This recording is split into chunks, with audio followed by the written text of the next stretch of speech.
ADHD is one of the most common behavioral disorders affecting children. Children with ADHD may have trouble paying attention, controlling impulsive behaviors, or be overly active. The families which raise children with ADHD are facing countless challenging situations. Many of them don't know how to take care of these children and end up with a family breakdown. Without proper education and support, it is very harmful to both parents and children. This is why SPRH, square pegs in round holes, came out.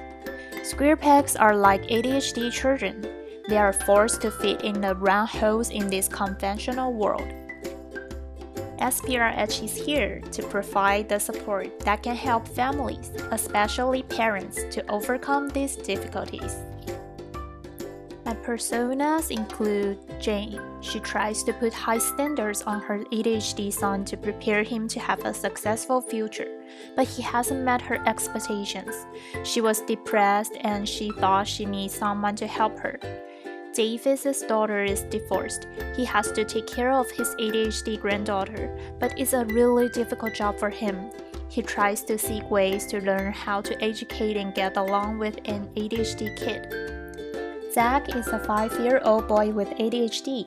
He doesn't like to go to kindergarten because he always gets a timeout when he doesn't pay attention to class. And he also has trouble making friends at school. He feels really lonely.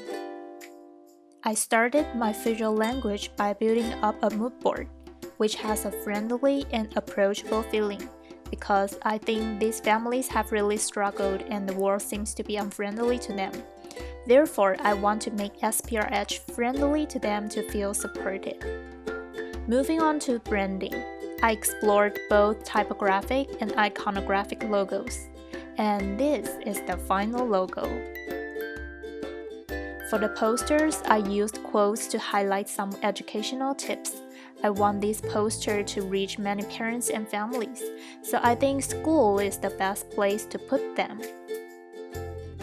For the final deliverables, the first one is the family lounge. The lounge will be a relaxing place for parents where they can have a cup of coffee and meet other families of children with ADHD.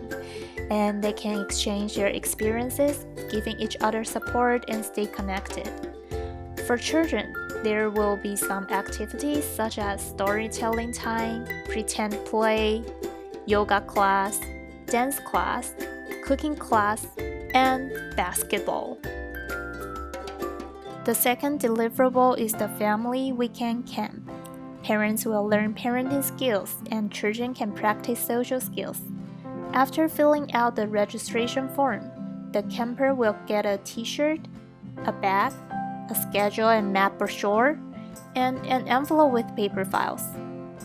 There are many activities in the camp that have positive impacts on ADHD, such as high and low ropes courses, painting, petting zoo, horseback riding, scavenger hunt, and paddling.